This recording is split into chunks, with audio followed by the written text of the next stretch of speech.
ঘৰৰ পৰা ওলাই আহি এতিয়া আলু পিঁয়াজৰ বজাৰ কৰি আছো। খানাৰ বজাৰ চলি আছে ভাই। মানে আজি এটা সৰুকে খানা আছে, যাৰ বাবে এয়া সৰু সুৰাকে খানাৰ বজাৰৰ কাৰ্য চলি আছে। বজাৰ কাৰ্যৰ সামৰণি মৰাৰ পিছত এতিয়া আমাৰ কাম হৈছে খানা বনোৱা আৰু খোৱাৰ বাবে এটা ঠাই, যাৰ বাবে আমি আহিলো আমাৰ ছাৰহঁতৰ ঘৰত। আৰু এয়া আমাৰ বন্ধুবৰ্গ, সকলো এতিয়া চব্জি কটাত ব্যস্ত। আকৌ মই এতিয়া মাংস ধোৱা ডিপাৰ্টমেণ্টত। মুঠতে সকলোৱে বেলেগ বেলেগ কামত ব্যস্ত, তাৰ মাজতে এয়া চাহৰ আনন্দ। লগতে এইফালে আমাৰ ভাজা মাংসও ৰেডি, মানে চাহৰ লগত ভাজা মাংস। প্ৰায় গতানুগতিক কামখিনি কৰা হোৱাৰ পিছত এয়া আমিবোৰ।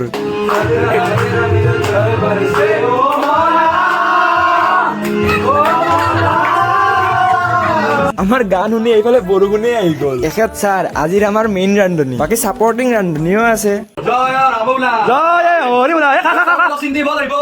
এনেকে হাঁহি ধেমালিৰে আমাৰ খানাটো সুন্দৰকৈ চলি গ'ল। বন্ধুত্ববোৰ যাতে সদায় এনেদৰে থাকে তাৰে প্ৰাৰ্থনা। বাৰু এতিয়া বাই।